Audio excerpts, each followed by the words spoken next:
Chers amis internautes, bonjour. Merci d'être au rendez-vous de votre émission hebdomadaire de décryptage de l'actualité politique nationale de la semaine sur ESA Télévision baptisée Info Hebdo. Tout au long de cette semaine, du plafond au plancher, l'actualité politique nationale s'articule autour de la célébration et de la commémoration du 30e anniversaire des assises ou de la tenue des assises de la conférence des forces vives de la nation de février 1990. Et pour en débattre ce jour, je reçois pour vous, chers amis internautes, Jules Léandre Kitty. Il est analyste politique. Il sera face au fondé du quotidien béninois d'information générale et d'analyse Actu Express. Il a pour nom Médéric Gongo. Il nous est revenu enfin pour les plateaux d'Info Hebdo. Bienvenue à tous, bonjour. Tout de suite, on les retrouve pour le décryptage.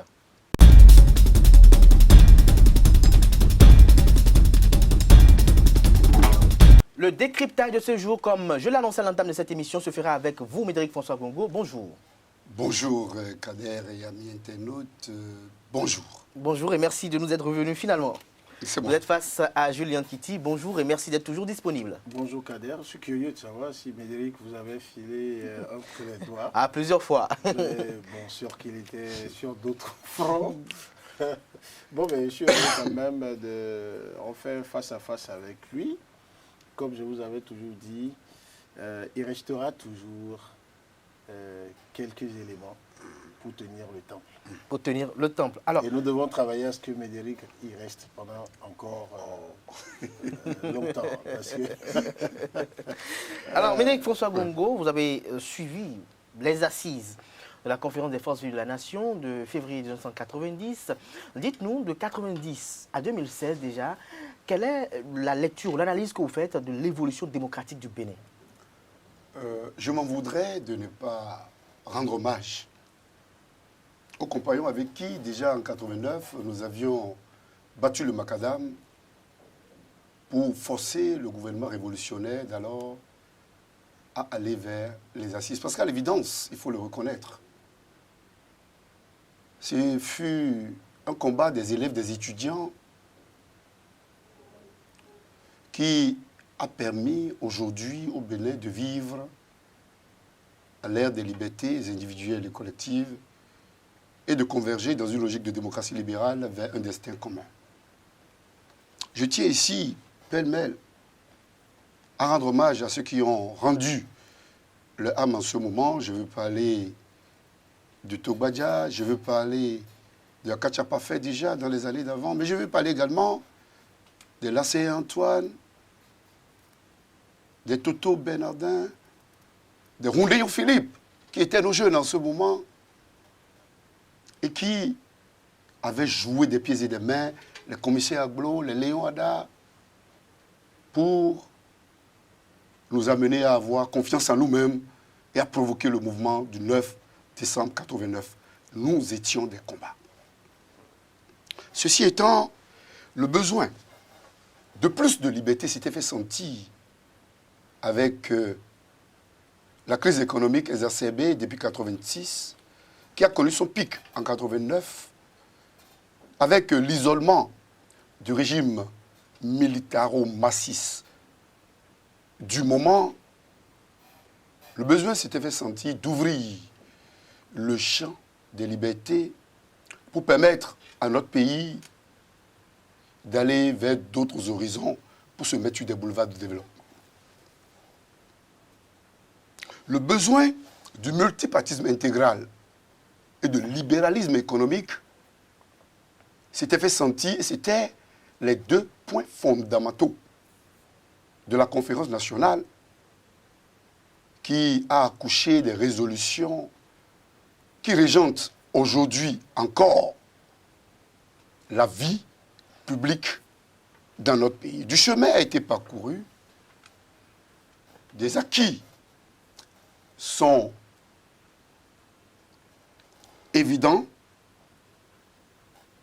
mais des épreuves également ont été subies sur le parcours qui ont amené le navire démocratie libérale à tanguer, mais sans jamais couler et prendre de l'eau de toutes parts. Aujourd'hui,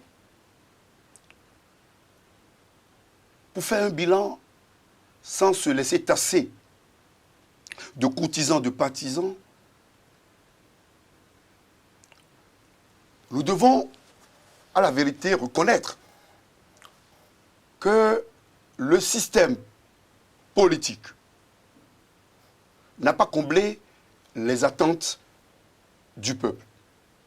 En lieu et place des compromis, en lieu et place des gentlemen agreements, nous avions assisté aux compromissions.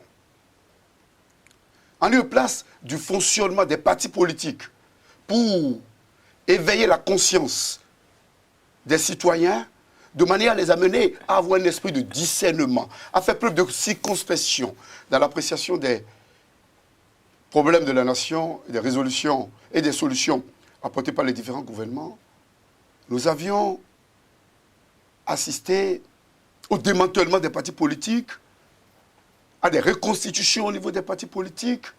Nous avons le cas du PRD, le cas du NCC, le cas de la Renaissance du Bénin, le cas de beaucoup de partis qui nous ont donné la preuve évidente qu'ils n'étaient pas de véritables partis politiques, mais qu'ils étaient des clubs électoraux, prolongement des associations de développement ou des regroupements sectaires, ethnicistes ou régionalistes. Ces partis ont vécu. On l'a vu avec les élections présidentielles de 2011 et avec les élections présidentielles de 2016. Les partis politiques ont échoué. Au niveau des gouvernants, des successifs gouvernants, le Bénin a eu de la peine à sortir des pesanteurs, des périodes révolutionnaires. Nous avons eu de la peine à nous arrimer aux exigences du libéralisme économique, vu qu'on était dans une économie purement régentée. Nous étions dans une économie contrôlée par le parti qui était au pouvoir. Sur le plan politique, l'échec est partant. Sur le plan économique, les choix, durant les époques, n'ont pas eu le temps de faire leurs preuves, de faire leurs preuves, et n'ont pas permis aux analystes d'avoir des éléments probants pour tracer une fonction de la politique au Bénin en abscisse et en ordonnée. Mais nous voilà aujourd'hui, puisque nous n'allons pas tout le temps regarder dans le rétroviseur. Nous voilà aujourd'hui, 30 ans après. On a procédé au bilan. Oui, avant de venir aux 4 années sous Patrice Talon, je vais tout de suite recueillir le bilan fait par Julien Nkiti des 26 années de démocratie au Bénin, c'est-à-dire de 1990 à 2016. Comment appréciez-vous l'évolution démocratique du Bénin? Bon, je respecte votre option qui, manifestement, pousse à opposer les 26 ans aux 4 ans. Ou à les comparer. À les comparer, voilà, pour ne pas être trivial. Donc, et là, vous êtes dans la tendance de l'opinion générale qui regarde l'actuel président comme celui qui est venu créer la rupture. La rupture avec un système qui est resté dans une continuité ambiante.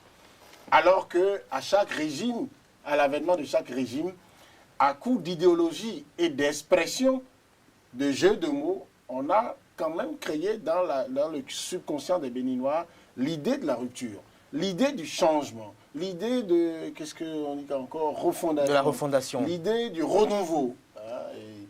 D'abord, en 1990, lorsque, après donc l'année de transition, Nicéphore Soglo a pris le pouvoir véritablement en tant que président de la République. Nous savions que c'était le type qui était là, toujours à redresser les choses. C'était le monsieur, la Banque mondiale, le monsieur qui savait la thérapie qu'il fallait donc mettre à ce pays malade. Alors, au bout de 5 ans, on l'a vu foncer sur les travaux, les projets structurants, les travaux révolutionnaires au plan économique. Mais ces signaux étaient annoncés. C'est au bout de 5 ans seulement que ceux qui sont considérés comme les acteurs ou les dépositaires de l'historique conférence des forces vives de la nation, eh bien, très vite, se sont fait découvrir. Il y en a qui c'est de l'intérieur, que c'est dans l'intelligence politique qu'on a commencé déjà par dire, à demander aux populations de dire, mais est-ce que c'est les pavés qu'on va manger? Je vous jure. Parce que, si vous écoutez, j'ai eu le bonheur, moi, d'interroger, d'avoir le privilège d'être parmi ceux qui ont eu les premières, bon, avant moi, certainement qu'il y en a eu, mais l'une des grosses révélations des dessous de la conférence nationale avec Maître Robert Dossou, je lui rends l'hommage ici. Je me rappelle, comme c'était hier, une interview exclusive qu'il avait accordée au journal Le Républicain, où j'étais journaliste politique. Il descendait de voyage en France, je l'attendais au cabinet. Il descend, il dit, garçon, est-ce que tu veux vraiment que je te dise? Je vais te dire parce qu'il y a trop de gens qui racontent des choses sur la conférence, mais qui ne sont pas justes. Il faut dire la vérité. Il a dit, par exemple, que, et ça, il vit encore, donc si je mens, il peut démentir. Il a dit, par exemple, que quand ils se sont entendus pour dire qu'on donne le pouvoir à Nicéphore Soglo, mais on n'a pas fait quelques mois avant que certains des acteurs ne commencent pas à dire non. On ne voulait, pour dire un peu comme, on ne voulait pas d'un type si intelligent pour faire de grandes choses de sorte à ce que on le porte en triomphe. Nous avions besoin de sortir de la situation difficile, de mettre Mathieu Kérékou en difficulté, donc de prendre le pouvoir, de mettre peut-être quelqu'un qu'on va utiliser comme marionnette. Et de coup, cela l'a amené, lui, à se retourner contre eux, à rejoindre donc, à resserrer les rangs avec Nicéphore Soglo et à les combattre. Parce qu'il y avait de ces intellectuels-là qui certes voulaient s'exprimer. La révolution ne permettait pas ça, mais n'avaient pas eu le temps de penser le développement du Bénin. Ils étaient rassasiés de frustration, d'envie de s'exprimer.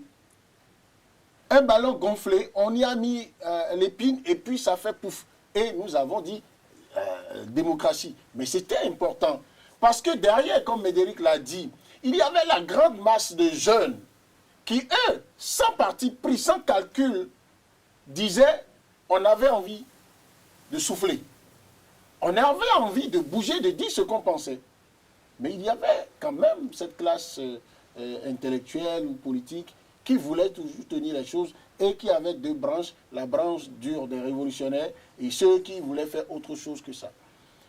Du coup, au bout de 5 ans, ils se sont entendus pour organiser le départ de Nicéphore Soglo.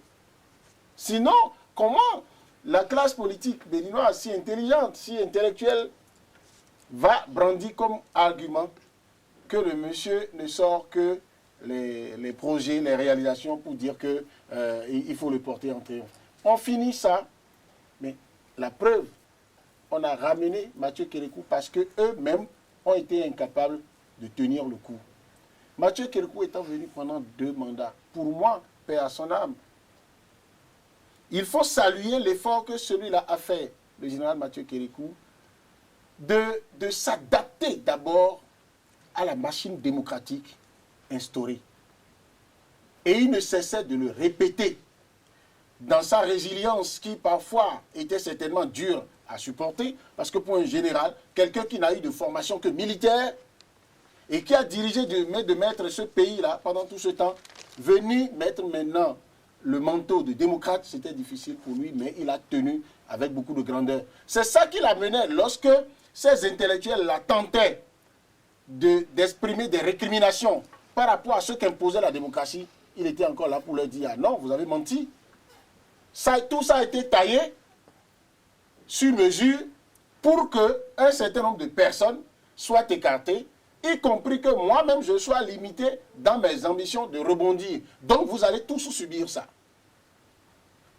Et Mathieu Kérékou a, selon moi, ça c'est comme ça que je fais le bilan, a dit, ok, je reviens, je redors mon blason, je démontre que moi qui ai été présenté comme un dictateur, je vais vous démontrer que je suis capable d'être un démocrate, de démontrer mon amour pour ce peuple.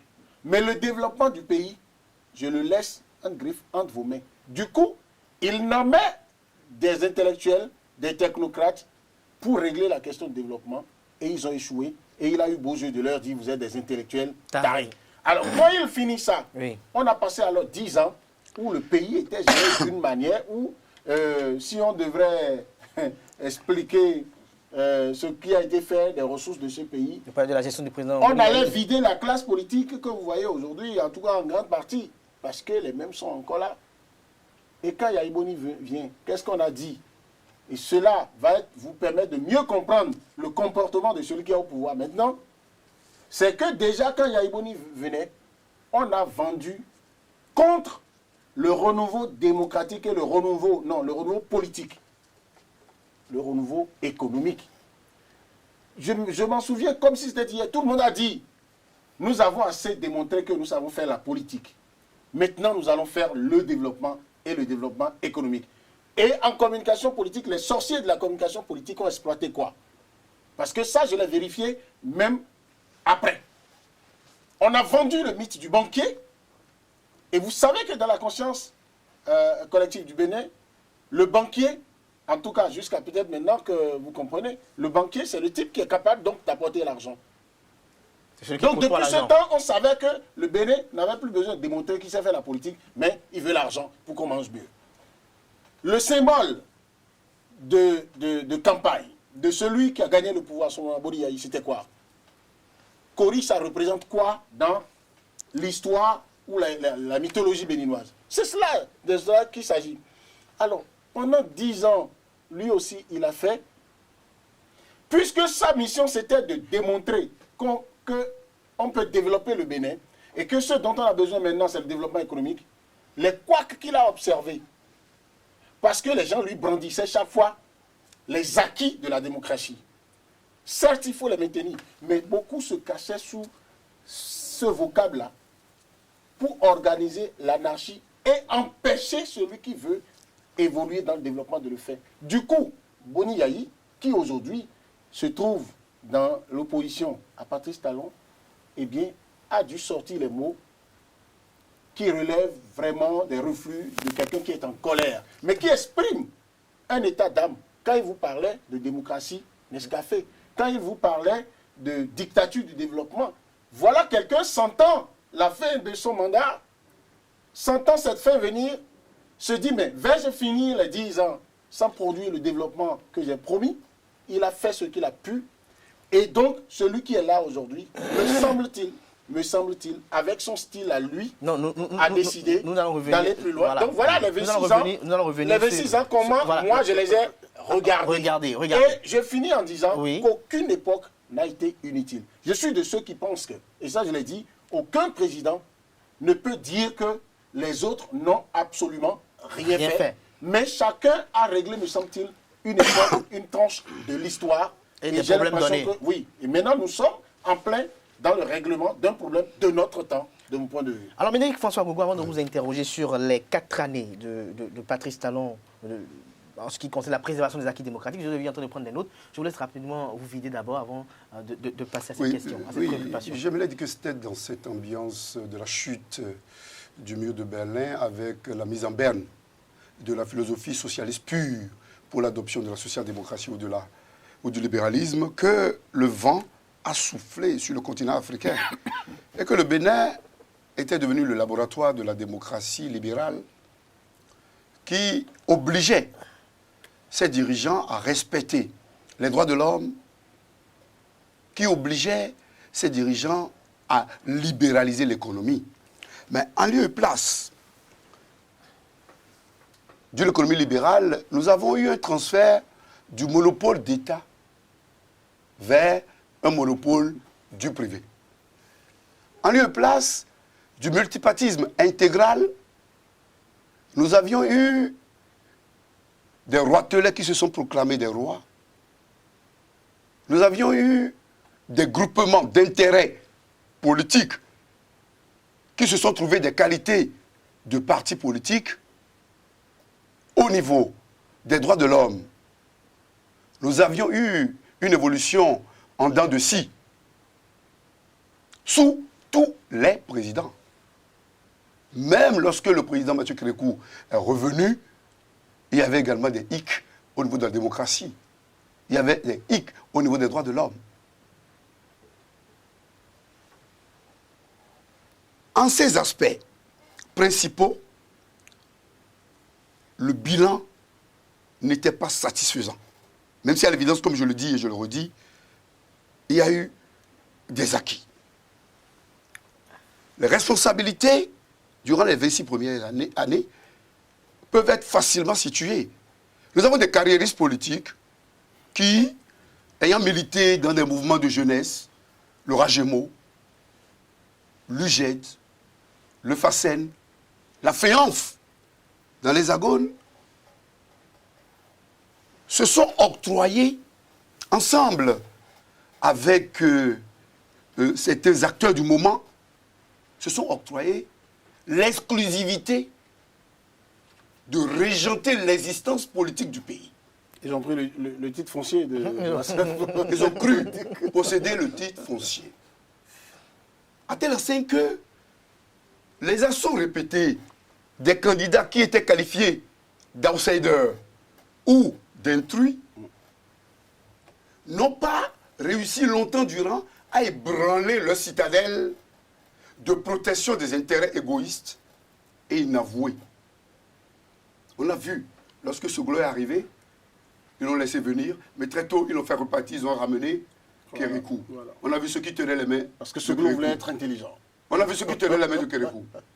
Mais lorsque Kérékou est arrivé, en 1998, puisqu'on contrôlait la filière des véhicules d'occasion par le COSAVAO, on a laissé Kérékou faire. Et le premier et le deuxième mandat. Mais très vite, lorsque Kérékou devrait partir, tablant sur la fébrilité morale de la population qui tardait à transformer en véritable mouvement populaire ces élans de contestation, de protestation et, à la limite, de sédition contre certaines pratiques qui mettaient à mal l'ossature de la démocratie libérale, on a vu que les acteurs politiques que je qualifie de carriéristes politiques n'ont rien fait pour aiguiser la conscience du peuple de manière à l'amener à savoir lutter pour ses intérêts, à aller contre les essais d'un pouvoir dirigé par qui que ce soit. Malheureusement, on a vu les mêmes acteurs politiques durant les 26 ans qui ont rapidement sorti Soglo, qui ont rapidement sorti Yaïboni, même si celui-ci a adjoint à ses services nombre d'entre eux, les caressant dans le sens du poil, sachant les manager. Mais il a compris que très vite, son candidat Lionel Zissou, quoique supporté par les grandes tendances de l'heure, n'avait eu que 28% le triste score qu'un candidat premier au premier tour a eu durant les 30 dernières années. Pour vous dire que la responsabilité est non seulement au niveau des acteurs politiques classiques, mais également au niveau d'un peuple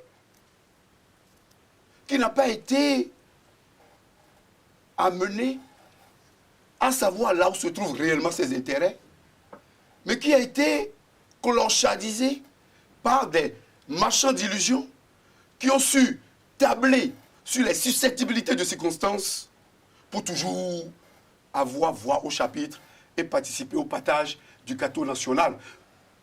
Nous ne l'aurons pas. N'ayant cure de ce que le pays pouvait devenir. En définitive, nous avons eu 26 ans d'expérience démocratique. De type libéral, il faut le préciser. Nous avons des démocraties dirigistes. Nous avons des démocraties, pas de délégation de pouvoir outre. Nous avons eu la démocratie de type libéral, qui était pour moi, qui était pour nous, en ce moment, l'autre extrême de l'expérience qui était en cours. Et le peuple béninois n'était pas préparé, nous l'avons constaté 26 ans après, à accepter ses devoirs dans un système démocratique. Parce qu'il n'y a pas que des droits. Le peuple béninois n'a pas été éclairé par les élites urbaines pour savoir qu'une démocratie n'est pas qu'exigence, mais qu'une démocratie libérale est également devoir et obligation. Devoir et obligation. Mais doit-on incriminer un peuple qui n'agit que par émotion, qui n'agit que par entrain? Voilà, doit-on incriminer un peuple qui n'agit que par Émotion et pas entrain. Par entrain. Alors, Médéric François Roubaud, avant peut-être de passer au bilan des 4 années de démocratie sous Patrice Talon, j'ai bien envie que vous définissiez de façon plus ou moins succincte les thématiques que vous avez évoquées tout à l'heure, multipartisme intégral, libéralisme économique, démocratie libérale. Essayez de nous détailler un peu plus ça à nos amis internautes pour qu'ils puissent mieux cerner le débat. Non, quand on dit multipartisme intégral, on a opté pour cela pour ne pas frustrer des chapelles politiques. La liberté d'association. La liberté d'association, la liberté d'expression, de manière claire, qui n'ont jamais été effectives entièrement sous aucun système depuis toujours. Parce que le régime présidentialiste, elles n'ont jamais été effectives, dans lequel nous nous trouvons, rend le président tellement fort qu'il le met en position de maître de toutes les institutions et qui lui donne le droit discrétionnaire au titre des articles, je crois, 68 et 69, d'aller même contre ou outre les décisions d'un Parlement, on l'a vu avec les ordonnances, pour mettre en pratique ou un budget ou pour aller plus loin. Le président de la République est trop fort. C'est pour ça que nous parlons de régime présidentialiste. Et si, je reviens aux questions que vous avez posées, lorsqu'on parle de démocratie libérale, c'est que le principe de la séparation des pouvoirs doit non seulement être consacré sur le papier, mais ce principe doit être également respecté dans les faits, ce qui n'est pas le cas aujourd'hui. Ce qui n'est pas le cas aujourd'hui. Lorsqu'on parle de libéralisme économique, oui, la compétition doit être de mise dans tout ce qui concerne marché public, dans tout ce qui concerne activité publique. Mais aujourd'hui, nous avons vu des gouvernements passés qui nous ont amené le gré à gré, la consultation restreinte, comme des procédures d'obtention des marchés publics dans des jeux pipés que nous connaissons tous, pour concentrer les richesses du pays dans les mains d'un groupuscule de personnes. Ceci était vrai hier, cela est vrai aujourd'hui. Nous allons y revenir. Nous allons y revenir. Nous allons revenir. Alors, Julien Kiti, très rapidement pour qu'on puisse fermer cette page des 26 années de démocratie au Bénin.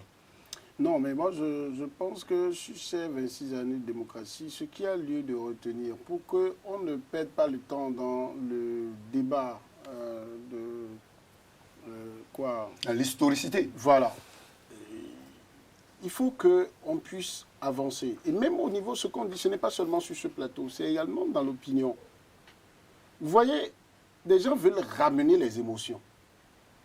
Pour moi, pour le devoir de mémoire, c'est bien qu'on nous fasse vivre février 90. Célébrer un anniversaire, c'est aussi ça.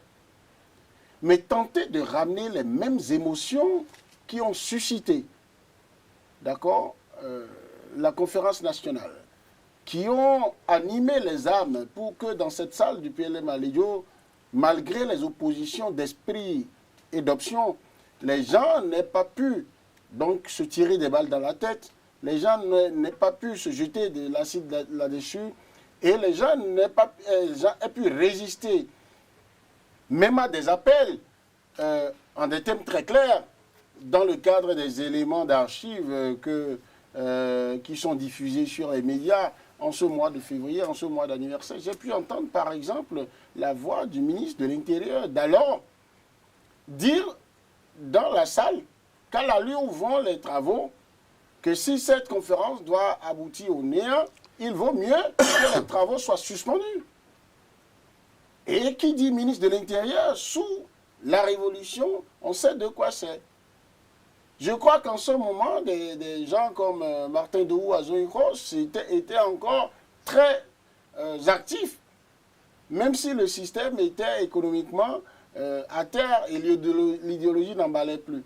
Donc, les émotions vécues en ce moment, donc, où on était rassasié de frustration, comme je le disais, mais ça fait qu'on a mis les libertés au devant et au-delà de tout. c'est bien. Et je suis pour que les libertés fondamentales continuent d'être respectées jusqu'aujourd'hui. Mais un garçon que vous avez, quand il commence par grandir, quand il a 20 ans, quand il aborde 25 ans, il va vers 30 ans. S'il continue d'être dans les émotions et qu'il ne peut pas faire face à un certain nombre de difficultés, en innovant, en réfléchissant pour trouver mieux que ses pères, son papa et sa maman, on ne peut pas avancer. Donc pour moi, lorsqu'on a fini de restituer les subterfuges utilisés par le personnel politique qui s'intéressait déjà à la politique depuis 1960, lorsqu'on a fini de conclure qu'ils méritent bien ces gens-là qui ont animé la classe politique depuis ce temps-là et qui se sont redonnés du pouvoir à partir de 90 et ont tenté de manipuler tous les intrus qui sont venus, ce qui amène à savoir le vrai dessous de cette affaire d'oiseau rare qu'on a tout le temps trouvé pour être président de la République. Ce n'est pas celui qui l'a mieux compris, c'est encore celui qui est là maintenant, qui sait que c'est la classe politique qui est responsable de ça. Si les hommes politiques voulaient depuis, on allait avoir des présidents issus de partis politiques. Ils recherchaient toujours quelqu'un qu'ils amènent, à qui ils vont dire, voilà comment ça fonctionne. Tu fonctionnes et nous, on a nos intérêts. Ils ont oublié que le temps fait son œuvre et qu'eux-mêmes, si leurs stratégies ne sont pas sclérosées, eux-mêmes, quand même, ils prennent de l'âge.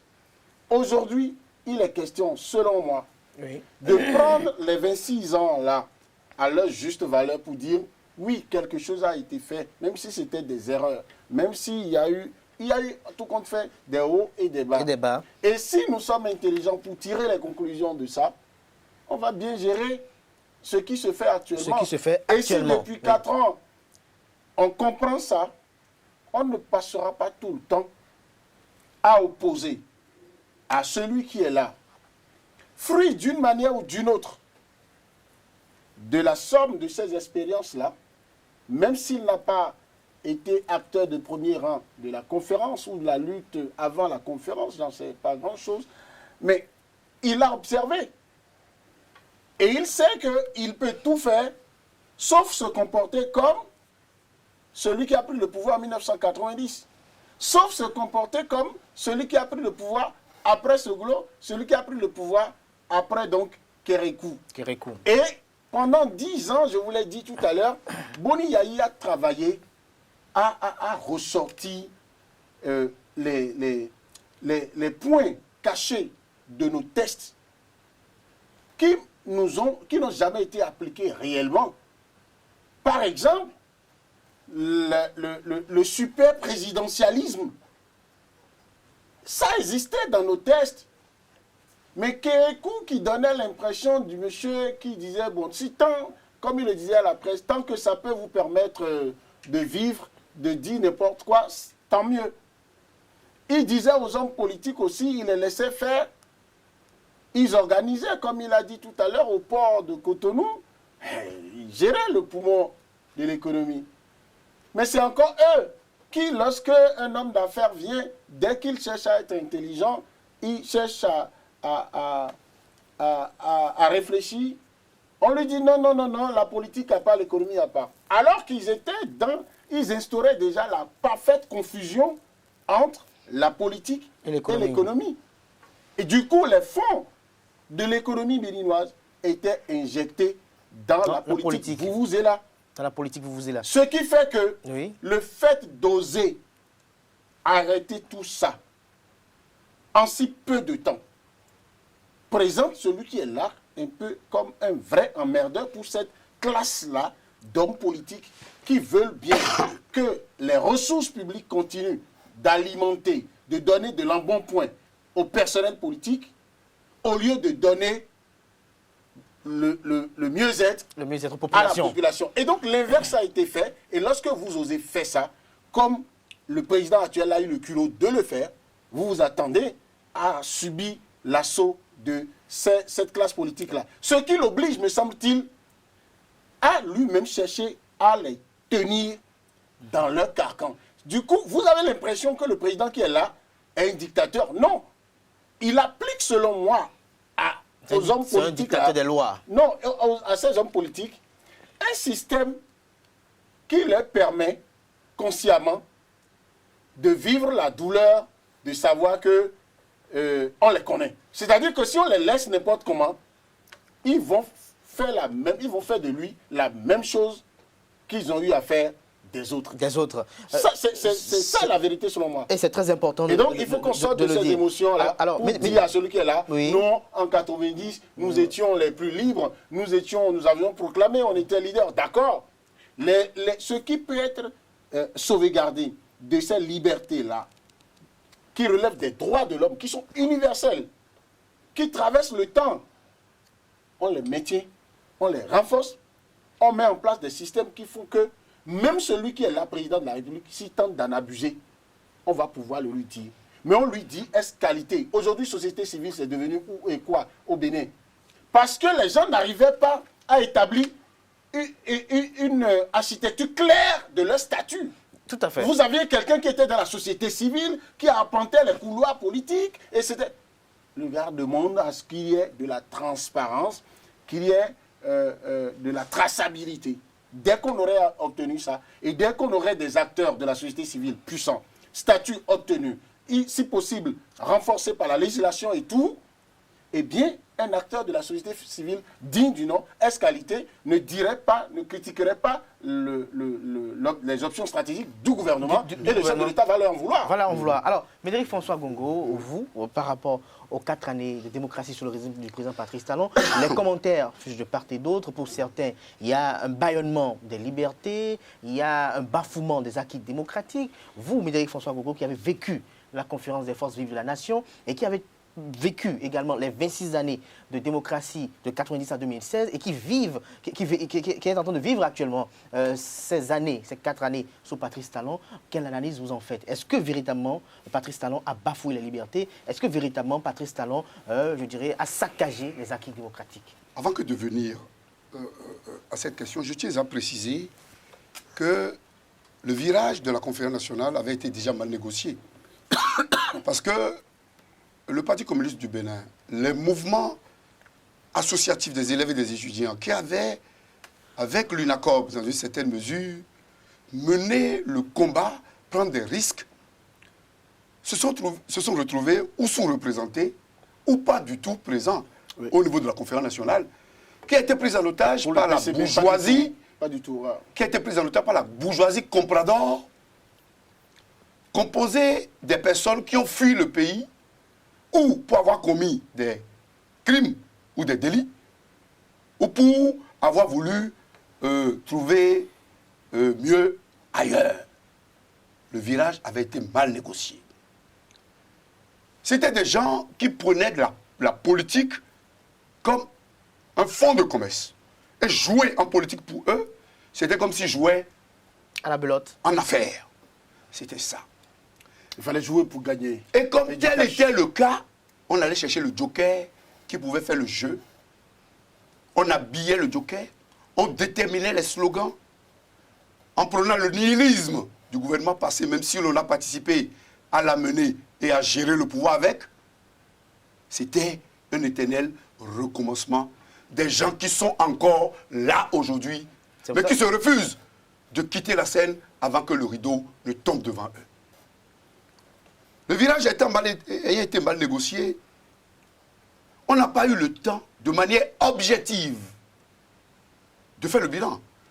Puisque comment peut-on avoir un exécutif qui performe sans une opposition qui soit respectée? En 1998, nous avions assisté à un séminaire sous le ministre Tijani Sepos, avec le directeur de la législation, le magistrat de Guénon. En 1998, on parlait déjà du statut de l'opposition. Qu'est-ce qui s'est passé durant tout le temps? Tous les présidents qui se sont succédés n'ont pas travaillé à avoir des vis-à-vis qui sachent que lorsque tu critiques un système, on ne va pas te couper les petites aides que tu apportes d'éventuels opérateurs économiques. Comment se fait-il que la plupart des opérateurs économiques que nous avions eu dans ce pays ne sont ce qu'ils sont, même s'ils sont ingénieux, même s'ils ont fait preuve d'expertise et d'habileté ne sont ce qu'ils sont que parce qu'ils ont eu le chapeau d'un pouvoir politique de circonstance. Tout comme nous n'avons pas... Du coup, c'est devenu un langage récurrent que de dire quand on fait les affaires, on n'est pas... Il ne faut pas être en opposition à, avec donc, le pouvoir. Donc aujourd'hui... Parce qu'on a toujours bénéficié des facilités. Aujourd'hui, nous avons un système d'acteurs économiques qui perdent complètement leurs repères lorsqu'ils n'ont pas de protection du pouvoir en place. Ce qui fait que nous n'avons pas des empires économiques qui résistent aux vicissitudes politiques. Et c'est normal que les BOMAF viennent piquer les marchés ici. Et chaque régime crée ses au niveau politique, nonobstant les universités de vacances qu'organisait Force Clé, qu'organisait le PRD, et que tant d'organiser peut-être certains partis aujourd'hui, on constate qu'il y avait effervescence politique qu'à la veille des élections, où le discours n'est jamais celui d'un système politique, sur la base d'une idéologie politique, avec des propositions alternatives, étayées, assorties des sources de financement des initiatives contraires ou en appui que l'on n'a par rapport aux actions qui sont menées. Nous ne l'avons pas. Les élites urbaines ont échoué. Et c'est normal que nous ayons des couturiers qui n'ont même pas fini le boulot, qui se sont retrouvés des qualités de transitaires, qui ont eu des accointances avec des acteurs politiques qui les ont amenés à envahir le Parlement. C'est normal que nous ayons des gens, parce qu'ayant détourné à la tête d'une société, parce qu'ayant pillé le bois dans certaines zones, parce que arrivent à se réfugier au Parlement pour transformer le poumon de la démocratie en une vaste chambre de négociation, de défense des intérêts égoïstes et inavoués. La démocratie béninoise était donc enrhumée.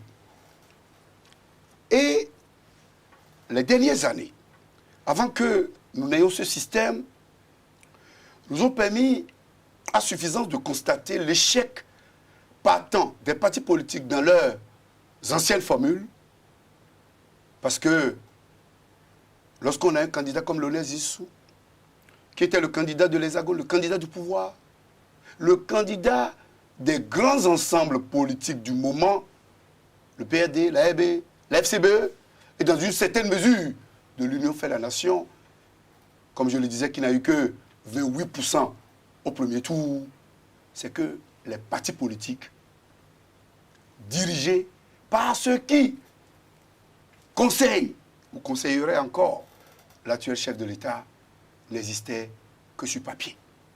Il fallait donc, tout comme l'on devrait revisiter les conditions d'obtention des marchés publics pour amener le libéralisme économique, ainsi qu'adopter la conférence nationale, assainir le paysage politique en retouchant non seulement la plupart des tests, mais en œuvrant pour le rajeunissement de la classe politique. Est-ce que ce sont ces constats assortis d'analyses approfondies, biaisées, conditionnées ou intentionnées qui nous font constater aujourd'hui, osons le dire, les réformes dont le candidat Patrice Talon a parlé pendant les élections présidentielles ou la campagne, la rupture dont on a parlé, est-ce que ce n'était pas des élans d'une refondation de la République? Refondation de la République. Est-ce que, tel que ça se passait, on pouvait continuer avec les partis politiques dans leurs anciennes formules? Est-ce que le mécanisme de représentativité était performant pour amener les pouvoirs à s'équilibrer dans une logique, pas d'antagonisme, mais de complémentarité, bien que chacun ou chacune des institutions jouant sur son territoire? Est-ce que le règne des compromissions qui a dété sur les rapports entre les présidents de la République et les carriéristes politiques, est-ce que le règne des compromissions a permis au pays d'asseoir les acquis démocratiques pour lesquels, à temps et à contre-temps, des gens qu'on n'a ni vus sur le terrain, des luttes scolaires ou étudiantines, qu'on n'a jamais entendu prendre fait et cause pour le pays, se découvrent des qualités de politiciens pour se mettre en position de donner des leçons aux autres. Heureusement que certaines réactions ou certaines opinions ont amené le chef de l'État à nous repréciser sa pensée de la chose politique béninoise, la manière dont il compte conduire le pays vers des changements dont il nous a parlé. Voilà autant de préoccupations sur lesquelles nous pouvons revenir, parce que nous avons abordé les 4 ans, même si à l'évidence, le mandat est 5 ans et qu'il est important d'attendre les 5 ans pour apprécié totalement. Alors, Julien Kiti, vous avez entamé tout à l'heure votre bilan de ces 4 années de démocratie sous le président Patrice Talon. Alors, dites-nous, est-ce que le président Patrice Talon a protégé, a promu les acquis démocratiques? D'accord. Il faut déjà se poser la question de savoir, est-ce que, quand on revisite le projet de société du candidat Patrice Talon, qui est devenu président de la République, est-ce que son projet de société visait à protéger des acquis démocratiques en danger?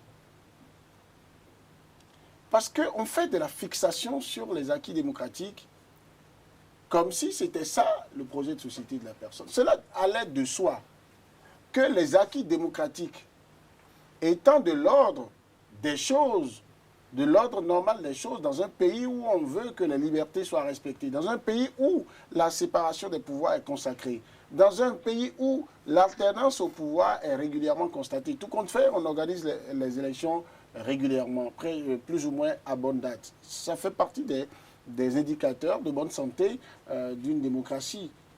Et étant donné que c'est dans l'application de cette démocratie-là, dans une certaine mesure, que le président Patrice Talon est venu au pouvoir, il était de bon ton que donc on s'attende à ce que le président Patrice Talon, dans sa gouvernance, puisse protéger ou sauvegarder les fondamentaux de cette démocratie-là. Mais est-ce que pour autant, ce qui l'a distingué des autres candidats, ce qui a fait que on a voté massivement pour lui, ce qui a fait qu'à plus de 65%, le peuple l'a plébiscité, eh bien, est-ce que c'est maintenir les choses intactes telles qu'elles étaient avant? Non. Le processus démocratique avait déjà enclenché sa crise de croissance. Quand vous arrivez à 3 décennies, d'accord, d'application d'un système, les contextes ayant changé, plusieurs Béninois ayant gouverné le pays, ayant essayé des styles de gouvernance, eh bien, vous ne pouvez pas vouloir que celui qui est là fasse exactement les mêmes choses. Parce que le contexte n'est pas le même, les besoins ne sont pas les mêmes. Pour autant, on ne va pas lui permettre donc de saper les bases de la démocratie qui constituent quand même un label que le Bénin vend à tous les autres pays africains. Mais sans vouloir faire aujourd'hui comme d'autres pays qui sont célébrés en Afrique, il faut quand même voir en quoi ce qu'ils sont en train de faire est utile, en quoi le développement économique est important aujourd'hui. Lorsque le président Patrice Talon prenait le pouvoir, il avait parlé des réformes institutionnelles et politiques qu'il avait fait. Et l'une des réformes majeures, c'était il avait demandé à ce que le pouvoir du président de la République, et ça il parlait à l'impersonnel, ses pouvoirs soient réduits. Il était très clair là-dessus. Et en plus de ça, il a proposé le mandat unique, en argumentant que, bon, eh bien, celui qui est au pouvoir, la hantise d'un second mandat qui le tente, parce que quand vous faites 5 ans à la tête du pays, c'est quand vous voulez prendre la tête du pays que, bon, vous dites, vous êtes dans une certaine humilité. Vous êtes débordé d'émotions. Mais lorsque vous prenez la tête du pays, vous vous dites, bon, mais quand vous êtes en train de finir 5 ans, vous avez bien l'impression qu'il y a encore beaucoup de choses à faire. Vous avez l'impression que c'est tentant de continuer à être le numéro 1 des Béninois. Et du coup, l'envie de se garantir ce second mandat vous amène à faire, au lieu des compromis, des compromissions, à ne pas gérer les choses avec rigueur. Alors, ce qui se passe aujourd'hui, c'est que, ayant tenté une fois, deux fois, de faire les choses de sorte à ce que très exactement ce qu'il avait prévu soit fait, il a dit, et ça à la télévision nationale, il a dit, mais la constitution qui est là va s'appliquer à tout le monde. Mais qu'est-ce qui s'est passé pour que les autres tentatives, y compris celle qui a finalement marché, n'aient pas pu prendre en compte tout ce qu'il avait prévu au départ, qui aidait la démocratie béninoise à s'améliorer, parce qu'avoir un président de la République moins puissant participait forcément de cette démocratie-là. Parce que quand vous êtes... on était tenté d'aller à un régime semi-présidentiel. Mais comme le Bénin n'a pas voulu faire ça, et pour justifier le fait qu'on était tenté d'y aller, vous avez vu plusieurs présidents, Kérékou l'a fait, Yaïbouni l'a fait, ils ont tenté l'expérience de Premier ministre. Même si en griffe on a appelé ça Premier ministre Bayor. Ça veut dire qu'il y avait cette soif que le pouvoir, le chef de gouvernement ne soit pas le président de la République. Mais comme on n'a pas voulu nécessairement formaliser ça, si le président Patrice Talon, on l'avait aidé à réussir donc cette réforme-là au départ, et qu'on avait donc un président moins fort dans les décisions, je me rappelle très bien ce qui était prévu dans la première mouture de projet de révision de la Constitution par rapport à la Cour constitutionnelle, par exemple. Si c'était fait, on n'aurait pas une Cour constitutionnelle où le président de la République va désigner beaucoup de personnes. Non. Mais une fois qu'il a dit, puisque vous ne voulez pas de cette réforme en l'état, donc nous appliquons ce qui est là, finalement, il a remis les choses entre les mains des hommes politiques, la classe politique. Vous avez vu déjà la deuxième tentative, c'était plus un projet de révision. C'est une proposition. C'était une proposition, d'accord, d'amendement. Et donc, ça a été porté par le Parlement. Là encore, il y a eu quoi que ça n'a pas marché. Maintenant, on est allé au dialogue. En temps, les législatives sont passées par là pour davantage crisper l'atmosphère. Et donc, on est allé à quelque chose, une thérapie plus grande, plus marquante qu'est le dialogue.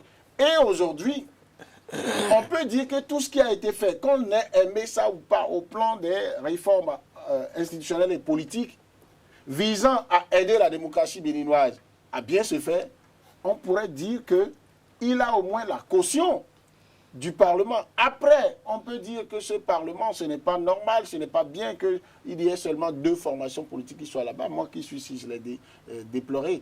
Mais le président de la République a eu beau jeu de dire, quelle est la définition que vous faites de la démocratie? C'est que la loi soit appliquée, c'est que les institutions de la République fonctionnent normalement, c'est que la séparation des pouvoirs soit. Aujourd'hui, là où nous sommes, on aura dans les faits beau jeu de dire que celui qui dirige la Cour constitutionnelle aujourd'hui, qui préside la Cour constitutionnelle aujourd'hui, a été l'avocat du chef de l'État. Est-ce que les lois du Bénin actuel empêchent ça? Non.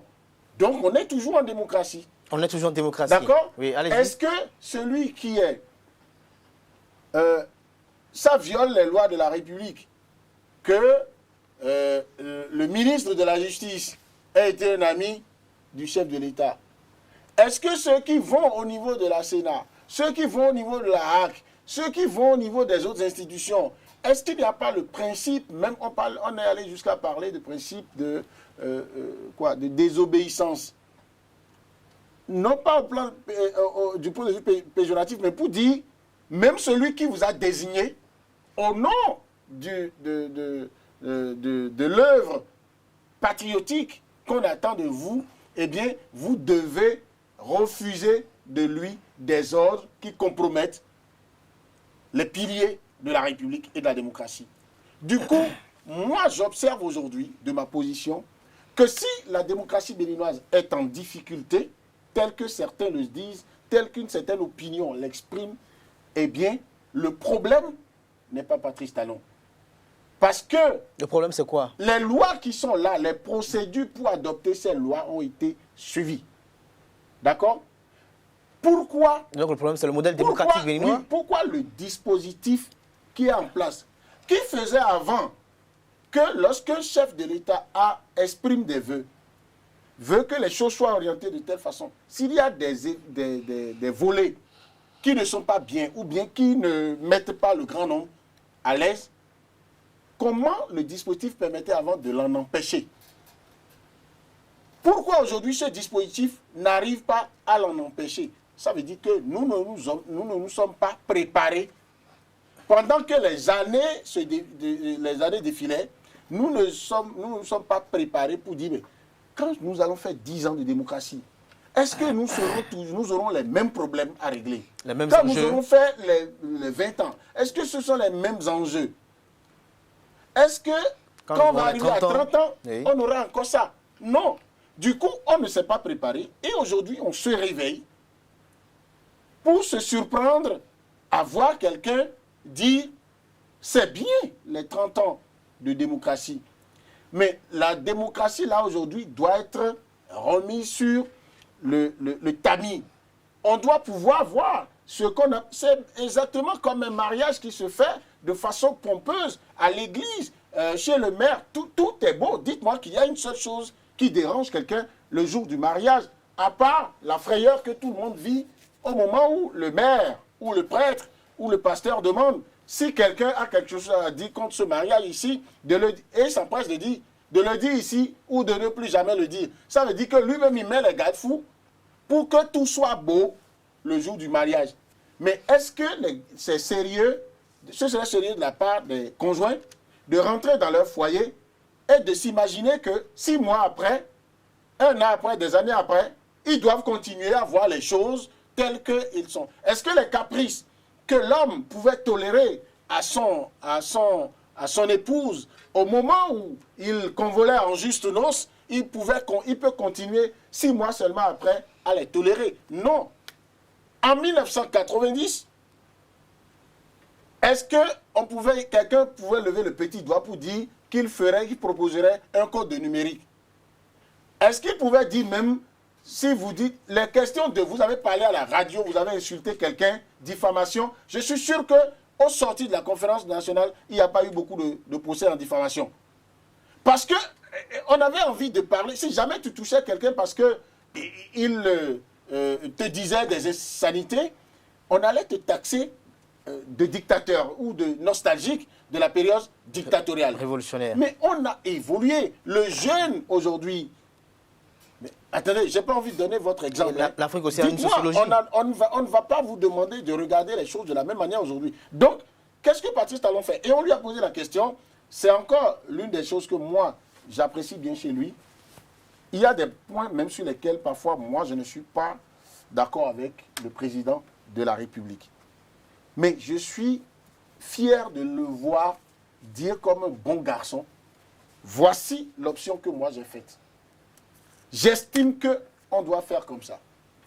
Et tant que c'est comme ça que je le comprends, tant que je ne suis pas convaincu du contraire, je le ferai. Je le ferai. Et je le ferai presque contre vents et marées. Le gars, on lui demande quelle est son idéologie. Le piège qui était dans cette question, c'était que vous alliez le classer, vous alliez dire que c'est pour telle ou telle idéologie qu'il faisait tel. Le monsieur vous dit, je n'ai pas d'idéologie, je suis pragmatique. Je constate que les Béninois aujourd'hui, le jeune d'aujourd'hui, il a plus... Pourquoi les jeunes disent dans la rue, la vie c'est les moyens? Vous savez, demandez à un sociologue, quand les jeunes commencent par utiliser certaines expressions, il ne faut pas voir le côté comique de la chose ou bien banal de la chose. C'est que le jeune de 30 ans aujourd'hui réfléchit en termes de comment j'arrive à l'autonomisation financière. Comment je trouve un emploi qui m'épanouit, comment je m'habille bien, comment je peux m'acheter un smartphone, comment je peux... Pourquoi au cours primaire aujourd'hui on a l'ordinateur? Avant ce n'était pas ça. Donc, les choses Quand évoluent. vous allez dans d'autres pays aujourd'hui, c'est comment amener les jeunes à commencer par monter les ordinateurs. Donc ce jeune d'aujourd'hui n'est pas dans les débats d'idéologie d'antan. Cela ne veut pas dire que la scène politique doit être envahie par des gens qui réfléchissent comme des robots. Mais le développement économique est une grosse priorité aujourd'hui. C'est la priorité des priorités. Mais la sauvegarde des acquis démocratiques, des fondamentaux, ne relève pas de la seule volonté et de la seule responsabilité du président Patrice Talon. Selon moi, il est venu en 2016, il a fait son diagnostic, il a dit ce pays doit être réformé. Et il a eu le mérite de le dire avant de prendre le pouvoir. Et j'ai compris que très peu de Béninois lisent les projets de société. Très peu de Béninois écoutent le discours d'un candidat pour une fois qu'un candidat dit ce qu'il va faire. Donc on l'écoute vaguement. Et puis après, le monsieur applique ce qu'il a dit et tout le monde s'attrape la tête. Moi, je suis prêt, j'en aurais fini, à me battre pour que mes libertés soient sauvegardées. Si je suis en train de parler sur votre plateau ici, mais c'est parce que vous pensez que ça ne plaît pas à quelqu'un que Julien Kitty se taise. Il y a quelqu'un forcément qui aurait intérêt à ce que je me taise. Mais si moi je l'empêche de m'obliger à me taire, il sera bien obligé d'accepter que je parle. Si tant est que ce que je dis, je suis prêt à en assumer les conséquences. Donc je vais continuer à défendre ça. Et ce sont les libertés individuelles mises ensemble qui font les libertés collectives. Il y a eu des gens dans les médias qui sont appelés à opiner comme nous sommes en train de le faire et qui n'ont pas fait long feu, qui sont retrouvés dans des problèmes. Pourquoi? Pour leurs opinions, simplement parce que vous voyez parfois des gens comme en excuse, qui, quand vous les appelez pour analyser, préfèrent faire des incantations, préfèrent faire des injures. Mais si, entre-temps, les mutations au plan législatif ont fait que il y a des lois qui font que ce que tu disais en 90, tu ne peux pas le dire aujourd'hui, c'est bien possible que vous accusiez celui qui est là d'être responsable de ça. Alors, donc, de ne même pas faire la nuance de trouver que c'est l'Assemblée nationale qui a voté. Qui a voté ces différentes lois. Alors, Médéric François Gongo, au cours de ce régime, celui du président Patrice Talon, nous avons assisté à une révision constitutionnelle dans la nuit du 31 au 1er novembre 2019, laquelle révision de la Constitution a instauré la Cour des comptes, a reconnu la légitimité des chefferies traditionnelles, a instauré également ou a introduit un poste de vice-président, a aligné les différents mandats pour des élections générales. Dites-nous, avec cette avalanche de réformes, d'amendements et autres constitutionnels, dites-nous quel regard portez-vous sur cette révision constitutionnelle opérée sous le régime du président Patrice Talon? J'aimerais interroger les conditions d'arrivée au pouvoir du président de la République, voir un peu l'incidence que la nature ou l'évolution de ses relations avec son prédécesseur nous a amené à constater sur l'évolution du pays. Et très vite, nous devons comprendre que régent de la vie politique durant près de 25 ans, l'actuel président de la République connaissait tous les acteurs politiques. Il les connaissait dans tous les sens. Et il les pratiquait. Il était d'une question de suivi pour lui. Pendant que ses activités fortement menées avec l'État au niveau du coteau et du port ont été mises en veilleuse suite à son exil, il était d'une impérieuse nécessité pour lui de revenir d'une manière ou d'une autre au devant de la scène politique ou de trépasser. C'était pour lui une question de vie et ou de mort que de gagner les élections. Oui, est-ce qu'on peut y comprendre alors que... Je vais revenir. Oui, que Patrice Talon a pris... Et c'est là où je vois... Bon, peut-être vous allez finir de parler d'abord. Je ne suis pas d'accord avec vous que... Donc, c'est à croire que Patrice Talon a demandé à prendre le pouvoir pour régler un problème personnel. Non, je vais revenir. Mais écoutez, quand on veut prendre le pouvoir, c'est d'abord pour faire passer une vision. Et à travers la vision, c'est pour d'abord régler un problème communautaire. Et dans la communauté, l'on est devant. D'accord.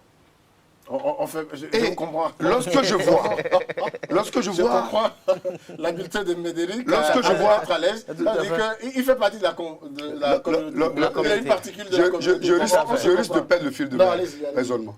Lorsque je vois le rôle que l'homme a joué en 2006, beaucoup plus qu'auparavant, comment il a été écarté du pouvoir à un moment donné, et les astuces dont il a fait usage pour revenir et jouer encore un rôle plus déterminant en 2011, j'étais relativement au cœur des événements, tout moins sur le plan de la communication. Je me dis que le président Bouri-Yahya n'aurait jamais été président sans Patrice Talon.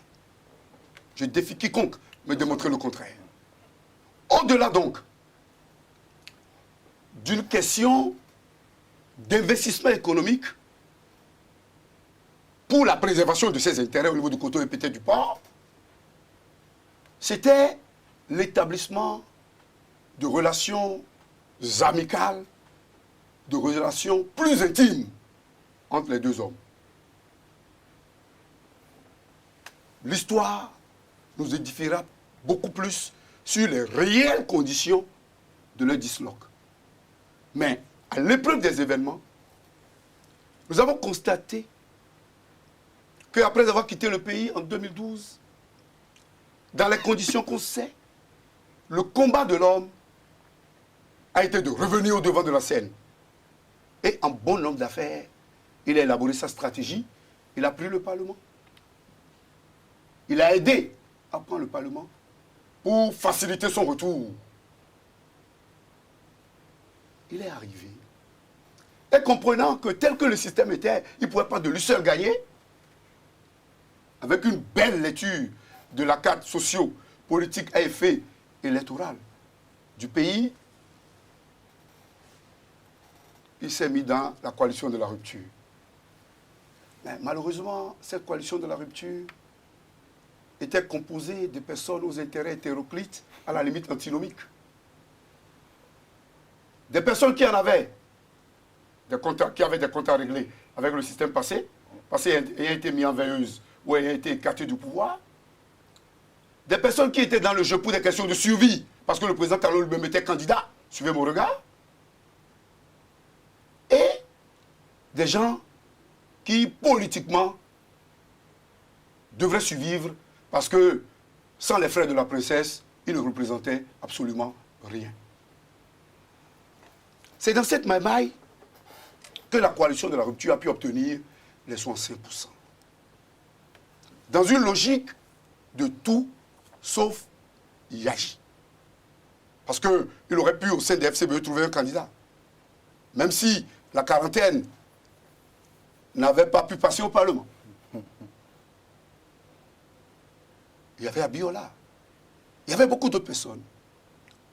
Donc, en important un candidat, en l'imposant comme un Premier ministre, il faut le dire, le candidat Zissou, le citoyen bénino-français Zissou, avait investi au Bénin beaucoup plus que beaucoup d'acteurs politiques qui ont tout eu de la vie grâce aux caisses publiques.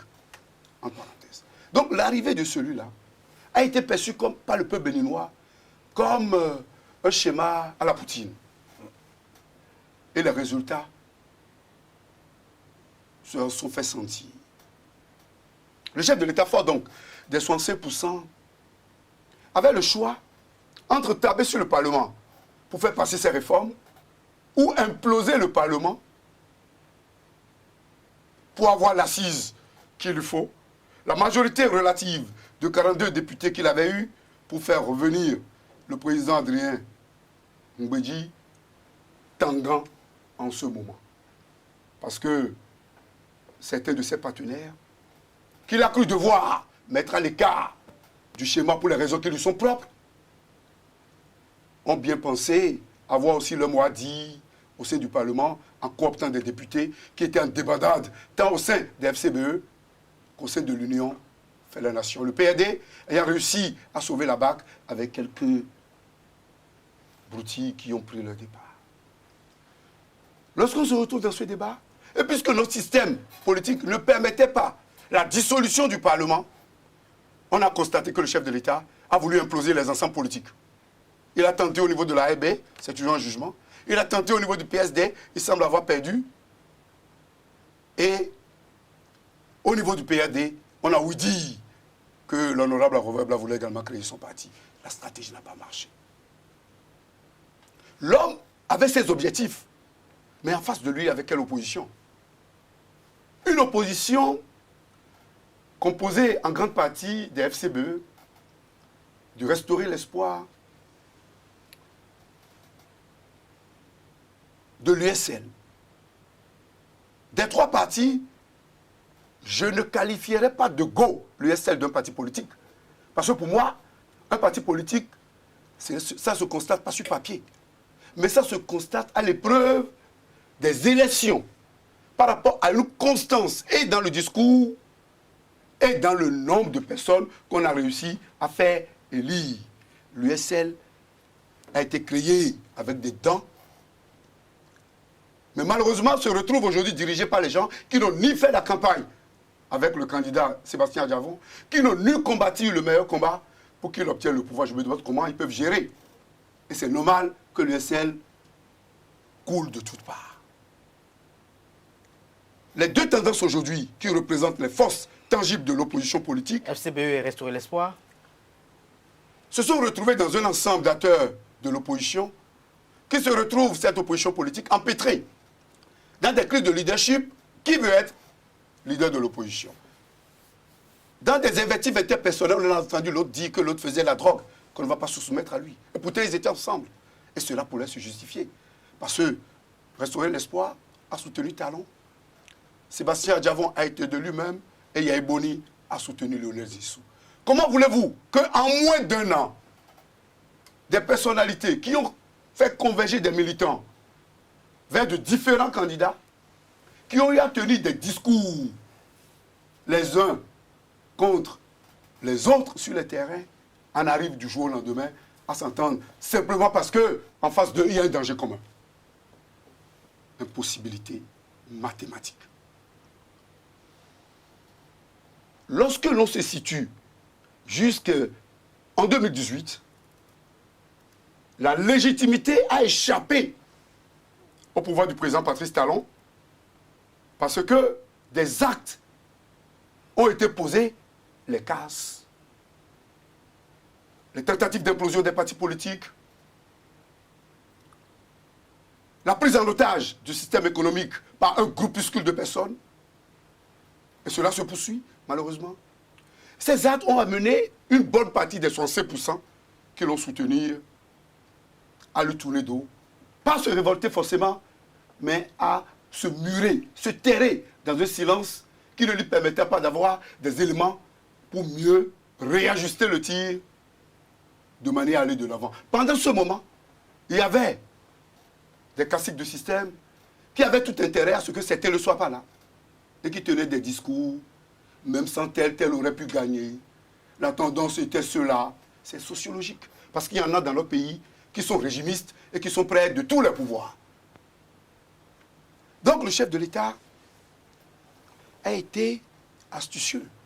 Et il a utilisé toutes les fissures que l'opposition de fait, et non pas en rapport à l'idéologie, et non pas rapport à une option de développement, parce que je n'ai jamais entendu un acteur de l'opposition, si ce n'était pas nous les journalistes, qui étions les témoins de l'histoire, et qui, à travers certaines de nos analyses, certaines de nos critiques, prenaient fait et cause pour l'opposition en ce moment, entendu que nous ne sommes ni partisans, ni courtisans, et seulement témoins de l'histoire, quel opposant a eu à utiliser la stratégie constat, analyse, proposition alternative? On était tout le temps dans les invectives, on a procédé au nihilisme, on a voulu peindre en noir tout ce qui est fait, on n'a pas voulu prendre du recul pour mieux analyser. Pour mieux analyser. Donc, au niveau des élections législatives, Là, on est en 2019. Le 15, j'étais là, au siège de Vidolet. Décembre 2018, il s'était agi pour l'opposition, ce qui avait créé une frayeur au sein de la majorité présidentielle, d'avoir une liste unique. La question du logo, la question du parrainage a encore fait échouer ces stratégies, pas d'union, mais d'entente ne serait-ce que circonstancielle de cette opposition. Et c'est là où le pouvoir en place a trouvé la fissure finale. Parce que, après avoir tenté de réviser la Constitution 2 fois, là il faut le dire, toute Constitution a prévu les conditions de sa révision. et la Constitution française est révisée à temps et à contre-temps. Nous sommes laissés envahir par cette hypocrisie qui, pendant que le président Kérékou avait voulu réviser, malheureusement ou heureusement, c'était à la fin de son mandat, qui, pendant que le président Yaïboni aurait voulu réviser, c'était également à la fin de son mandat et nous avons interdit, parce qu'il ne fallait pas qu'il y ait une révision, révisée pour favoriser tel ou tel. Le 15 décembre, je le disais, cette opposition n'a pas pu, et après avoir tenté les deux stratégies de révision de la Constitution en vain, après avoir amené la révisitation du code électoral du système partisan en vain, après avoir introduit le quitus fiscal en vain pour présélectionner des candidats qui pouvaient lui permettre de faire ses affaires, il a été inventorié le certificat de conformité et document administratif qui a été constitutionnalisé. Nul ne pouvant se prévaloir de sa propre turpitude, l'opposition s'est fourvoyée à tout le temps végéter dans une logique d'attaque inutile, de mauvaise publicité pour le pays à l'étranger, a toujours réussi à vilipender au lieu d'appâter les populations en faisant des propositions alternatives. Nous revoyons cette opposition aujourd'hui en lambeaux complètement divisée. Complètement divisée. Est-ce que, en 2020, le fait que l'opposition a été divisée, est-ce que parce que ça a favorisé l'arrivée au pouvoir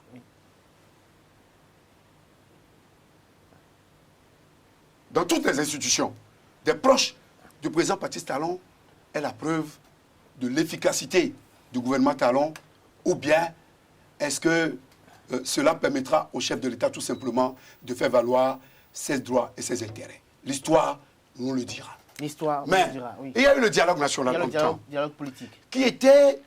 Le dialogue politique qui a été initié par le gouvernement, qui astucieusement Là, nous sommes toujours en 2019. a pu faire participer un parti politique de l'opposition Force Kouri Point Bien Émergent, qui lui a permis de crédibiliser cette rencontre avec les services des universités Tokpanou et Sosa, et qui lui a permis, au niveau de la sous-région et de la communauté internationale, de faire baisser la pression et de faire revenir lentement mais sûrement la légitimité.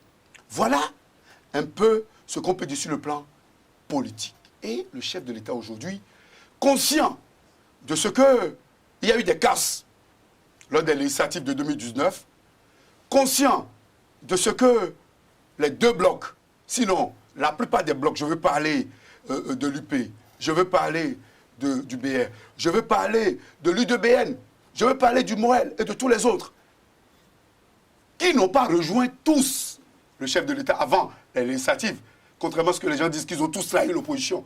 Où est cette opposition? Quel est le visage de l'opposition? Est-ce que l'opposition se résume à certains hommes ou à certaines idées alternatives? Le dialogue national a permis un léger retour de confiance. Et les parlementaires francophones l'avaient dit. J'étais dans les hôtels. Je les ai écoutés. J'ai entendu beaucoup d'entre eux dire, sur le plan de la démocratie, il y a beaucoup de choses à ne pas faire. Sur le plan des droits de l'homme, il y a beaucoup de choses à y redire.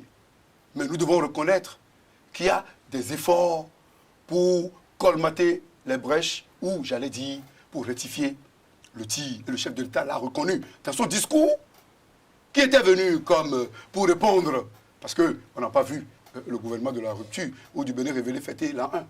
On ne l'a pas vu fêter l'an 2. On ne l'a pas vu le fêter l'an 3. On ne l'a pas vu fêter l'an 4. Je dirais 26, 27, 28, 29 de la conférence nationale.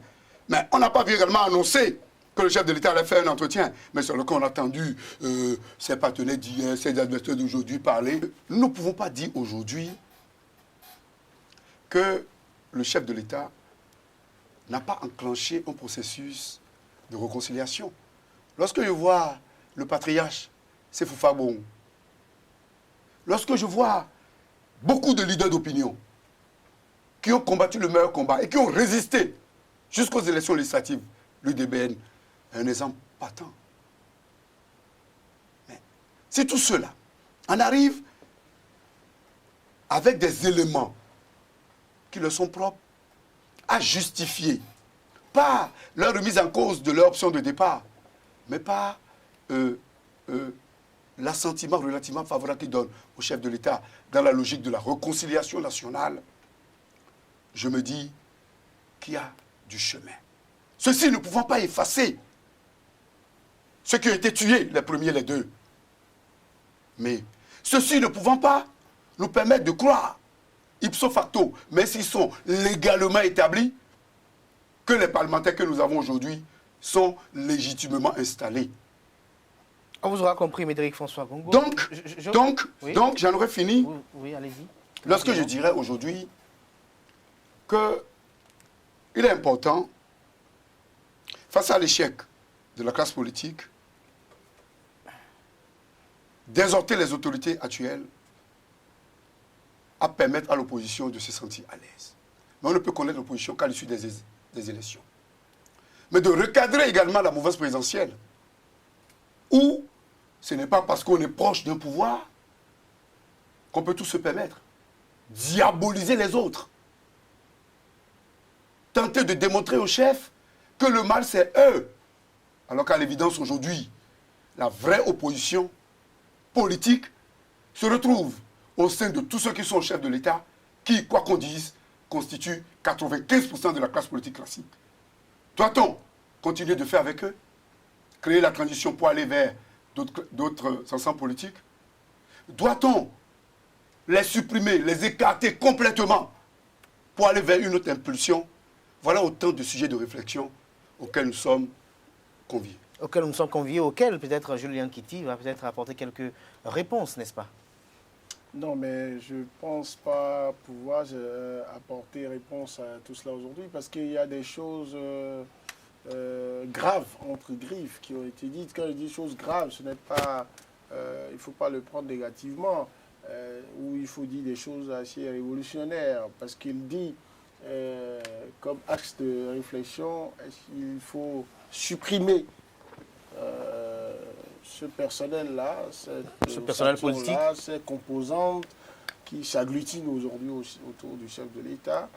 Est-ce qu'il faut donc créer une autre génération ou même dans l'hypothèse de faire avec eux, est-ce qu'il faut continuer à faire avec eux? C'est autant de... Donc ça fait suffisamment radical. Mais moi je dis, autant je suis pour les réformes qui permettent de contraindre parfois des gens à se mettre dans les moules donnés pour avancer. Lorsqu'on en arrive au cas du Bénin où le multipartisme intégral était rentré dans sa phase anarchique, donc il faut agir, il faut l'action de l'homme. Et il s'est trouvé quelqu'un comme Patrice Talon pour le faire. Mais je suis un dur partisan de la sélection darwinienne. La sélection naturelle, je suis pour. Mais c'est quand ça, on laisse la pourriture arriver à un niveau donné qu'il faut faire comme en médecine d'ailleurs. Si vous avez une gangrène, si c'est allé trop loin, on fait une thérapie de choc. Parfois, on nettoie tout l'endroit là, on enlève la chair qui est là et on coupe ailleurs, on met. Mais par contre, quand ce n'est pas encore arrivé à un niveau de pourriture, on peut mettre les antibiotiques qu'il faut pour que la chair retrouve... et nettoyer. Très bien. Alors, j'ai l'impression que nous étions dans les deux, quand Patrice Talon est venu, il y avait une frange de la classe politique qui était visiblement, je ne veux pas dire pourrie, mais qui était visiblement, qui avait fini son crédit confiance, qui avait fini son crédit stratégie novatrice, stratégie porteuse d'espoir et d'éducation pour la nouvelle génération d'acteurs politiques. Aujourd'hui, il se pose au Bénin un grave problème. Les nouvelles générations d'acteurs politiques qui viennent, ils ont quel modèle? Ils ont besoin d'apprendre quoi? Donc, pour ceux qui sont autour du chef de l'État, moi je trouve que la solution ne sera pas de chercher à faire à la Rawlings. Non, ce ne sera pas la solution idéale. C'est de faire le point de ce que des législatives à aujourd'hui, quels sont ces acteurs politiques ou ces groupes qui ont montré qu'ils n'ont pas aidé à ce que la démocratie s'asseye davantage, à ce que le modèle politique béninois soit plus vendable. Vous savez, il a cité beaucoup de gens. Si vous voyez les deux blocs qui étaient formés avant, dès que le chef de l'État a dit qu'il faut former des blocs, le BR et l'UP. Si jusqu'aujourd'hui, ou pour moi le débat de les autres ne sont pas de la mouvance présidentielle est déjà réglé. Aujourd'hui, vous n'avez pas une seule raison pour démontrer que l'UDBN n'est pas une composante à part entière de la mouvance présidentielle. Vous n'avez pas de raison pour dénier au PRD de dire qu'il est de la mouvance présidentielle. Vous n'avez pas de raison pour dénier à Moël Bénin de dire qu'il est de la mouvance présidentielle. Mais il se trouve encore des gens pour... Il y a des gens qui se retrouvent encore dans la triste obligation de devoir dire à l'opinion les autres ne sont pas de la mouvance. Est-ce que c'est un thème de campagne? Est-ce que être un acteur politique digne du nom, c'est de dire aux gens, vous savez, moi je suis ici, lui il est là-bas? Non. Sinon, ils n'ont pas de discours de campagne. Très bien. Voilà. C'est de dire qu'ils n'ont pas non plus de bilan ni ancien, ni actuel. Ils n'ont pas de perspective. Et ils n'ont pas de perspective. Et ils n'ont pas de perspective. Et ils ne travaillent pas à aider le chef de l'État qui est là à vendre suffisamment des choses ô combien denses, nobles qu'il est en train de faire. Il y a des choses à corriger. Mais pour un candidat, un président de la République qui a annoncé tant de réformes à faire, tant de projets structurants à réaliser en 5 ans, moi je l'appelais depuis un gouvernement chrono en main. Mais je pense que pour un gouvernement qui a accepté, ou un président qui a accepté 2 ans et demi, 3 ans, être pratiquement insulté par le peuple qui lui disait non mais depuis qu'est-ce qu'il veut faire? Il fait toujours des études. Aujourd'hui, vous avez des gens à qui vous parliez de Béni avant. Gouvernement maquette. Oui, vous aviez, très bien, on disait gouvernement maquette. Mais il y a des gens à qui vous aviez tout le mal du monde à parler de la gouvernance de Talon ou à appeler le nom Talon. Mais aujourd'hui, ils vous appellent pour dire, ah mais le gars là, on croyait qu'il voulait creuser les trous dans les rues seulement, mais on se rend compte que les routes sont tracées. On croyait qu'il ne voulait pas réaliser tel ou tel projet, il est en train de le réaliser. On croyait qu'il ne pouvait pas lutter contre la corruption de telle ou telle manière, il est en train de le faire.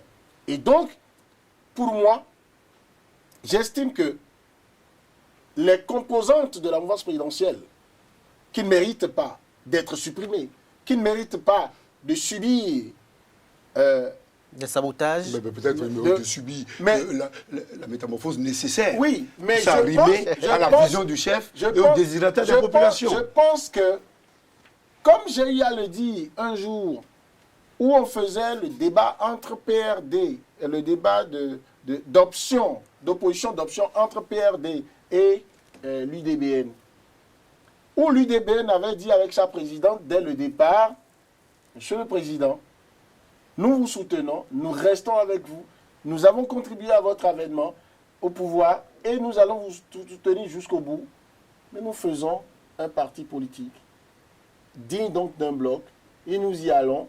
Les défis sont là, nous allons les relever et avec beaucoup d'esthétique et à beaucoup de force parce qu'en plus, c'est dirigé par une femme. Ce qui est courageux, et responsable. Voilà.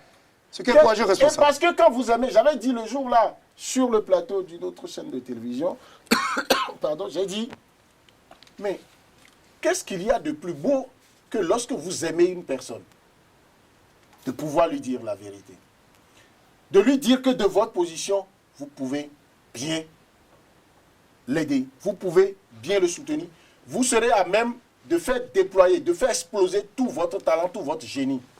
Mais j'étais en face, je me rappelle, du maire de Soava, un leader PRD, qui disait non, le PRD a bien fait de rester dans le bloc où il était, le PRD a bien fait, le PRD veut rester. Et j'ai dit, vous viendrez me dire d'ici quelques jours que vous, PRD, vous n'allez pas rester dans ça. Ça n'a pas manqué. Ça n'a pas raté. Oui. Et après, donc, dans ce pays, j'ai l'impression que nous ne faisons pas souvent la sanction positive. Nous ne faisons pas la sanction positive. Donc, jusqu'aujourd'hui, Oui. jusqu'aujourd'hui, au niveau de la mouvance présidentielle, moi, je pense que si nous voulons aider le président de la République, là, c'est de reprendre un à un les projets qu'il a réalisés. C'est de reprendre sa vision, là, telle qu'il la réaffirme, telle qu'il a encore fait au détour de l'entretien qu'il a eu la fois dernière avec les confrères André-Marie Johnson et Gaston Yamaro, pour monnayer ça. C'est cela un parti politique, selon moi. Un parti politique, un acteur politique, quand il est dans un camp donné, il doit pouvoir être à même de comprendre son leader. Qu'est-ce qu'aujourd'hui, il y a beaucoup d'acteurs politiques qui se disent de la mouvance présidentielle aujourd'hui, qui, selon moi, ne comprennent pas ce que le chef de l'État est en train de dire et continue d'être dans des invectives. Je pense qu'on peut toujours faire la politique comme avant. Savez-vous qu'aujourd'hui, nous sommes encore en 2020 là, à des méthodes du genre et quelqu'un a quitté un parti, veut rentrer dans un autre. Le parti qu'il a quitté va chercher à le séquestrer et pour lui dire non, il faut dire que tu restes toujours avec nous.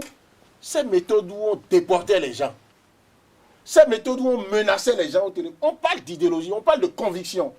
Il faut menacer les gens. C'est pas du tout Et bien. vous avez, à côté de ça, une autre race. Malheureusement, de jeunes. Vous savez, toutes les fois que j'ai rencontré Médéric ici, il fait référence aux luttes qui ont été menées par la jeunesse avant qu'on aille à la conférence nationale. Et que beaucoup de jeunes, beaucoup de personnes, même acteurs politiques aujourd'hui, n'ont pas vécu. Et qui fait que le fait de n'avoir pas vécu ça, de n'avoir pas souffert ça dans le trip, les amène à vendanger facilement les acquis. Eh bien, j'ai l'impression que le mal va être plus grave si nous ne savons pas nous y prendre.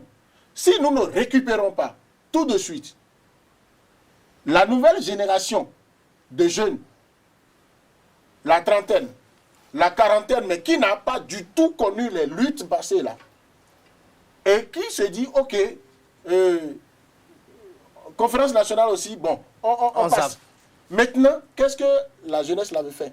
Vous avez cette jeunesse-là aussi qui saute comme des singes entre les arbres, d'un parti à un autre. Et vous allez observer quand la plupart des jeunes acteurs là, quand ils veulent quitter un parti politique maintenant, leur souci, ce n'est pas ce qu'ils représentent, ce qu'ils vont apporter à leur point de chute, comment à leur arrivée dans la nouvelle famille politique va les amener à faire tracter les choses d'un point A vers un point B positivement, mais c'est de dynamiter le système qu'ils ont quitté, la famille qu'ils ont quitté. C'est de dire, je suis le gros poisson, je suis le poids lourd, je suis, après moi, c'est le déluge. C'est le déluge. La police de la terre brûlée. On vous aura compris, et ce qui n'est pas une bonne chose, ça montre que nous sommes les un peu gens pris doivent par le temps. retourner à l'école. Et je suis fier de rappeler que, à leur mémoire et à leur responsabilité, ceux qui ont encore la force physique et intellectuelle, qui ont été des initiatives d'écoles de partis. Heureusement, les lois aujourd'hui, on n'avait pas besoin d'une loi pour fixer que les partis politiques doivent avoir une école. Aujourd'hui, on est obligé de le mettre dans les lois. Et pourtant, parce que malgré le fait que c'est dans les lois, les gens ne l'appliquent pas réellement. Je suis fier d'observer des exemples qui existent où les écoles de partis fonctionnent bien. Mais allez chercher où il est passé ce monsieur, un certain Charles Drépeau. Ce n'est pas à cause de son parti politique. Il avait de l'expertise. Il avait de l'expertise. Alors, il y avait eu des regroupements, ça me vient à l'esprit, à Adema, peut-être que vous n'en savez rien. Sylvain Akinès Adépédou. Ils sont où? Ils sont obligés d'être dans leur chambre aujourd'hui, d'exprimer des récriminations, pas des écrits parfois. Je dis non. Ils devraient pouvoir sortir tant qu'ils ont encore un peu de force physique et intellectuelle. Aujourd'hui, au lieu que nous soyons dans les querelles basses et les concurrences vicieuses, mais il faut retourner à l'école. Il faut que dans les médias également, il y ait des plateaux ou des programmes qui permettent à des jeunes qui ont leur légitime aspiration d'aller à la politique, qui sachent que ça commence par le militantisme. Qu'ils sachent que ça commence par la gestion des crises. Et ça commence dès le bas âge. On ne se lève pas parce qu'on vous a nommé quelque part. Vous découvrez, c'est en ce moment vous cherchez votre père d'où, votre mère d'où, et vous tombez les deux pieds joints, vous dites, bon, je suis le leader. Meeting de remerciement. Meeting de remerciement, et je suis le leader. Et vous en voyez avec les réseaux sociaux aujourd'hui, quelqu'un va acheter à Kassa et la viande de porc à des chefs de culte, il filme ça, il met sur les réseaux, il est le leader tout puissant, le jeune, sans qui telle ou telle commune ne marcherait pas. Et aujourd'hui, avec les élections communales qui viennent, vous en trouvez tellement, vous dites, mais ils étaient où? Qu'est-ce qui se passe Donc si véritablement? on envahit nos conseils communaux avec ça, si on ne prend pas des jeunes et des femmes qui sont moulés, qui ont donné leur preuve de ce qu'on peut compter avec eux, on va reprendre les mêmes choses. Merci à vous, Julien Nkiti. Je rappelle que vous êtes analyste, chroniqueur politique. Nous sommes à la fin de cette émission. Médéric François Gogo, oui, le pouvoir absolu corrompant absolument. Il est important, même pour la bonne gouverne de l'exécutif du président Patrice Talon, d'avoir une opposition forte et responsable.